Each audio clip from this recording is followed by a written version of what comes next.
Welcome back to part 2 of the Castlevania, the Dracula X Chronicles playthrough. So I wish I could have cut those loading screens out, but if you could see the little animation there in the bottom right as actually bleeds over into the level. So I couldn't. Oh, really? Yeah, I couldn't cut them out entirely. I didn't even realize that. Yeah, you may see it the next time there is like a now loading thing on the screen, but it does bleed into the level, which I found very annoying, and I hadn't recognized that before when I was playing it normally, and I was very sad. Stop being a cool game. Stop being cool. I want to find a problem.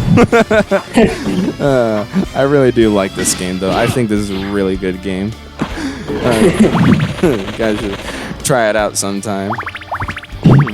Alrighty, but we are on level 4, and first thing I'd like to comment about is like the music. Alright, so like the music has been revamped for whole organ, orchestral, electric guitar things, because we're no longer working on the PC engine.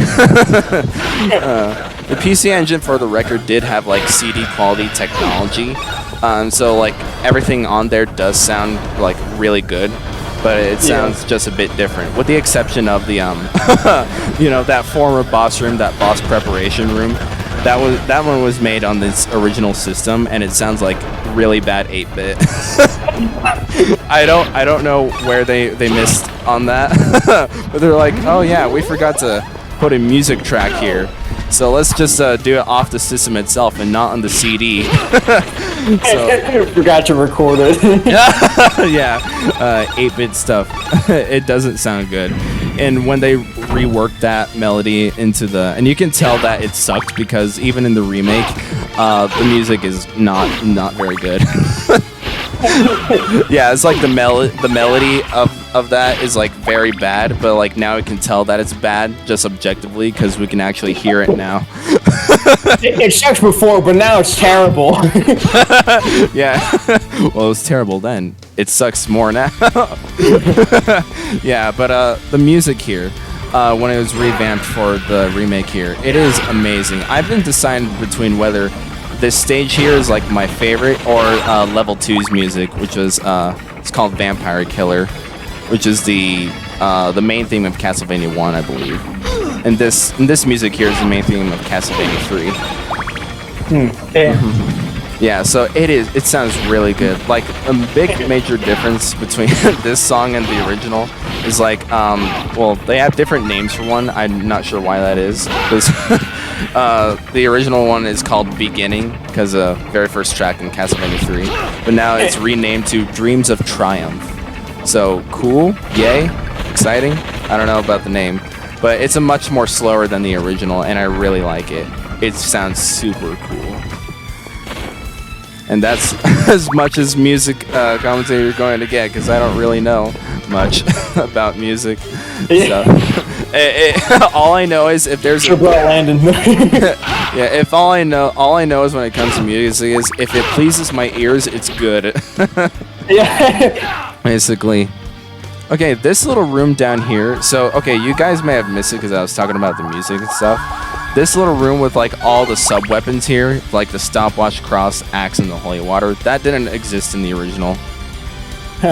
Yeah, it's simply there for the sake of being there, which I like. And another thing I like about this game in particular, like both original and remake, is that like there are many is kind of divulging into my Sonic thing. There are a lot of like branching pathways about this game, and you can, but not onto like the great extent as Sonic games do. Because like Sonic games with this branching pathways, it basically does like, it starts out as 3, then ends up as like 9 or something like that, and you can jump between like path 9, path 5, path 2, then back to path 8 or something like that in Sonic. Yeah, damn it. I should not have died there. That's dumb. I honestly, yeah. Why? You didn't move at all. I know. Like at that point in time, the fire decided to grow a hitbox. Okay. No, well, like not only that. Okay, so like that. Okay, so that bottom bone pillar right there, he was doing the flamethrower thing, while that top bone pillar was doing like the Spitfire thing. So it was like the very bottom pixel of the Spitfire was what killed me. Oh, I didn't even notice that. Yeah, because it blended right in with the bottom bone pillar's flamethrower. It was really dumb and I hated it. Well, to get back into the branching pathway stuff, Rondo of Blood does this, like, it either branches into like two or three pathways here, but that's pretty much it. And they don't they don't even branch out into their own thing. They just kind of exist for the sake of being thing. So in fact, like throughout this entire game, there's actually a lot of level I haven't been showing off, actually, which is where the Maria playthrough comes in. I can show you all the different pathways that I hadn't taken. So that's something that I like about it. Like that big, like you saw me climb up that elevator, right, where that Cyclops enemy was loading off the boulders, right? Yeah. Okay, so that was actually an alternate pathway. If I had stayed on that main pathway there, I would have actually been climbing up the stairs trying to avoid each of those boulders that the elevator had been lifting up off screen. Huh. Yeah, which is something really cool and neat. And in fact, that whole boulder staircase thing wasn't even the main pathway. Yeah, that in itself was an alternate pathway as well. So I could have, yeah, there's a portion a bit earlier on in the level where I pressed a button, then revealed a staircase. I could have climbed up that, but I found that to be too hard, so I said no. It's too difficult. Speaking of way too difficult, I fucking hate this boss. He kind of looks annoying, I won't lie. Oh yeah, do not get cornered by this guy. That's the worst thing that want to happen. If you get cornered in the room while he's attacking you, you're basically screwed at that point. And that's why I'm saving like all the hearts I can so I don't waste my Holy Water item crash. Because the Holy Water item crash takes 20 hearts and I don't want to do that. See, now it's not glowing green anymore. So yeah, he does a stab attack, he does that icicle attack, then he throws up his head. And, well, that right there is a desperation attack, but it'll sometimes come after you and do stuff. Do not get cornered by that boss. If you get cornered by that boss, you're dead. You die. I am so surprised I managed to do that on my first try. I could have been a dead man. I really could have been. And that middle candle right there had the Bible sub-weapon, which I could have used that, but nope. All right. So now we're on stage 5. Remember I said like the entire game takes place inside the castle? Yeah. I have no idea what we're doing outside. I was gonna say, this doesn't look like much of a capsule to me. Yeah, no. Yes? I like the bending thing. This does have the thing of, it's all like fucking, what, kid magic? Yeah, it's all like, there's no like train stations or any of that stuff here. It all kind of makes sense. This is basically the Mario ghost ship, if you will, without actual ghosts, except for one, but that's another thing. Yeah, I don't know what we're doing outside now. If I had to guess one thing, maybe inside of the walls of Castlevania, there's like a moat area. And so, like, the only way to cross the moat is to basically traverse through the ghost ship here.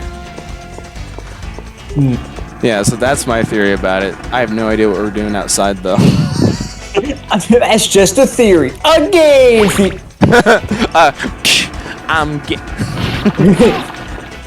Yeah. I'm taking an alternate pathway down here. I could have continued along there, but I'm going down. I didn't even notice that was something you had to push. I didn't realize that for the longest time either, until like even some of the walls don't seem that they're breakable or something like that. They're just there for the sake of existing, I suppose. There's a lot of stuff that just kind of blends in with itself. Yeah, that's one thing. Yeah, that was one thing that's supposed to be a thing.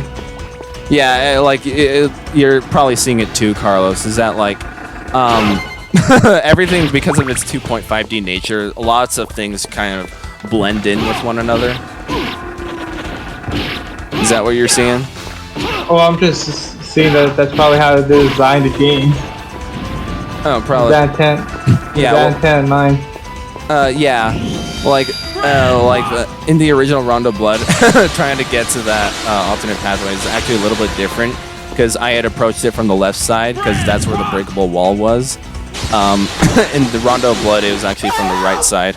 Oh yeah, also don't get caught in the painting. You'll apparently Han Solo your way in the painting. Yeah, good comparison. Yeah, that's an instant kill. I was gonna say, is that just death if you get stuck like that? Yeah, if you get stuck inside of the painting, that is basically insta kill. Damn. Yeah, so I tried my damnedest to avoid getting touched by this guy, which is why I do the Grand Cross, and then I'm just trying to do the Richter side special here. Take care of the rest. What I really like about the cross is because of its boomerang nature. Go from one side then back to the next without you having to catch it. Although you can catch it, but the hitbox won't be a thing after you catch it. Because it doesn't exist anymore. You can catch it, but why would you? Right, exactly. Just let it go. Fly. Let it go. Let it go. Gotta kill vampires more and more. Why is my family cursed like this? This really fucking sucks. Okay, one of the dumb things about Lament of Innocence, seeing is like that's the very first game in the timeline. Like Dracula wasn't a thing. The story is very dumb. Basically, you are Leon Belmont and your friend Matthias over here, which gets like 5 minutes of screen time. He disappears for the good chunk of the game because he was mad that his girlfriend died, Matthias, and Matthias was like, I went to this dark and creepy castle to seek revenge on God, and that's how he became Dracula. That's the story's really dumb. Just get over it. That's basically what Leon says. I'm not kidding. I'm kidding. I'm not kidding you. But also what Leon says is that if you are going to be like this, my best friend, then I put a curse upon my own family name. Every single Belmont in my lineage will now be forced to kill you every 100 years. And therefore, that's how we get Richter Belmont now. I see. But you're basically saying that it's basically the biggest grudge match ever. It basically is, right? Because like in the very first Oh, okay. In the very first Castlevania game, you're like, why are we why is the Belmont fighting Dracula? Because I don't know, Dracula stole the Belmont lawnmower, I suppose. No. And he won't give it back or something. I don't know. He stole this year's Thanksgiving turkey. He will teach them to steal fucking garden equipment. They stole his goddamn rake. My clippers. They stole his goddamn rake. Or like, what are these? The like tiny little sides that Death is throwing at you. Those can be gardening tools, right? Yeah, sure. Sure. I guess. Okay. Yeah, I don't know. Also, this boss fight here with Death is kind of hard. It's like, because you have to hit Death while avoiding those little gardening tools, and then after you dodge those skulls, because he won't stop the skull attack until you dodge it properly. So really? Yeah, he won't stop, because if you get hit, he'll just keep doing it again and again and again until you not get hit. That's stupid. Yeah, and so right now is the deadliest part of the boss fight here, because if you get hit by Death's Scythe, you'll like... Another part what makes Castlevania really hard is the knockback you receive. Yeah, so you'll get knocked back like maybe like a couple of inches, but with Death's Scythe, you're basically knocked off of the stage. It'll be a miracle if you actually survive and on the stage still after getting hit by his scythe. I'll do it. I'm a god. It's You'll really emulate the game. It's I mean, Josh, you can pick up the original on your PS4 now. If you may, but yeah, that boss fight is deadly. And speaking of boss fights, stage 6 is the boss rush. Woo! Oh boy! But it's not with the bosses you just fought now. It's actually with the Castlevania 1 bosses. Ooh. Yeah, it's kind of interesting like that. Also, the sound items that the remake has. So another really cool thing about the Dracula X Chronicles is that there's like a whole sound test library, and you can unlock every single music piece in the game, as well as the original and Symphony of the Night, by finding all the music tracks hidden in the level. I don't go after all of them in this playthrough, but just the ones that I stumble across. Yeah. Besides, I've already technically 92% of this game. I really want 100% of the game. It's just like that remaining 8% is because of other modes I really don't feel like touching. What have you done to Maria? I am Shaft. Fucking Shaft. I don't understand. Who named himself Order Child? You're responsible for Shaft. Dracula? I don't know. But yes, this is Shaft, the Dark Priest. He was the one we saw in the very beginning of the game, Resurrect Dracula. And so, basically, from what I'm understanding of it, because of Lament of Innocence Bullcrap, Dracula is supposed to rise like every 100 years. But sometimes in the games, Dracula will be artificially resurrected. So, introduce Shaft. He's one of those guys who artificially resurrected Dracula. Yeah, who really want to sock up Dracula? Yeah, he was like, yes, I must put my shaft inside the drag. That's not. All right, when did You must have the Dracula chip. Because that's something that Austin would say. Now, I mean, you're not wrong. You're not. He needs to have the vampire shaft. Yes, which is why in Symphony of the Night he does it again. I'm not kidding you. The plot of this game in Symphony of the Night is pretty much the same, with a couple of differences here and there.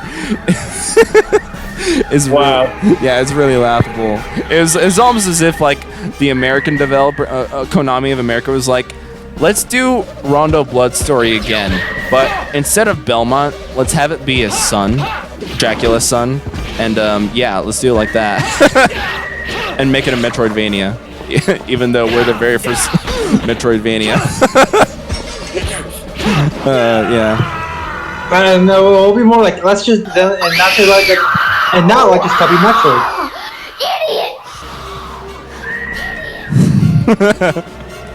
Let's try that again, shall we? I can usually do this boss rush like scratchless, but apparently not this time. Nah, this time around. Yeah, no, Medusa is really annoying to fight, so that's why, like, I really recommend grabbing the cross sub weapon for this boss rush. I don't think any of the other weapons do a damn thing. Logistically. You mean as effective? As the cross? Like they still do damage, but the kind of damage that you inflict on them is what I'm more getting at. Because the axe. Yeah, it's not as effective. Yeah, the axe goes in an arch, and the knife doesn't do the boomerang thing where it lingers like that.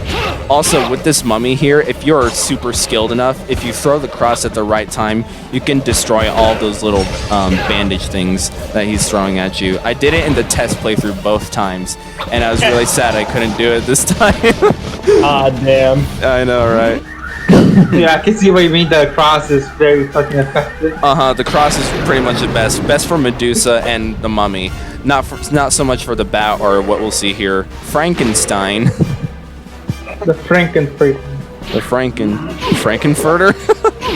Frank. Frank? Damn. What are you doing here? I've covered wars, you know. Oh god, I wonder who's gonna actually do that. I am recording that one. Okay. I'm currently test playthroughing Dead Rising. I love that game too. But besides the point, audience, subscribe to our channel so you can see that soon. Shelley. Alrighty, now we've defeated all the Castlevania 1 bosses. Now it's time to fight the Dark Priest Shaft and his massive shaft. Very well, man. Face me. Mine's bigger. Your shaft is strong, but mine's stronger. What are you talking about? I see your shaft is as big as mine. I can see you've done well. I can see yours is as long as mine.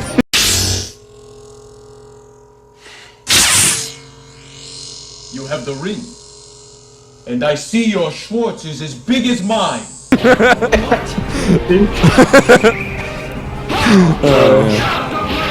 So yeah, now the boss fight really starts because the music just changed. Boss fight started. Let's go. Yeah, and the good thing to know, if you die during this boss fight, you don't have to do the boss rush over again. You start right from shaft. Thank God. Yeah, I would be so mad. But if you Go right into the shaft. like such. Exhibit A. Exhibit Just go A. right into the shaft. That's what she said. Oh wait, no. Trap.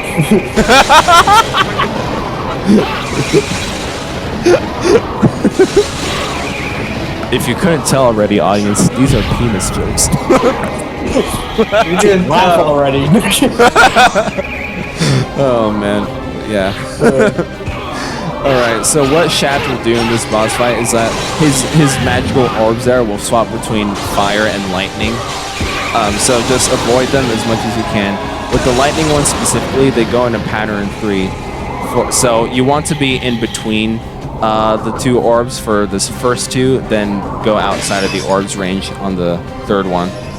And also right there when they fell to the ground and cracked, that's a desperation attack. Some of the bosses... I was gonna say, like, does that have a hitbox? Yeah, some of the bosses here do a desperation attack once you kill them. Okay, can I ask, what the fuck are those red orbs keep getting? I wish I knew. That's been a staple since the very first game. So I don't know. Are you sucking their souls like... Yeah, what... Okay.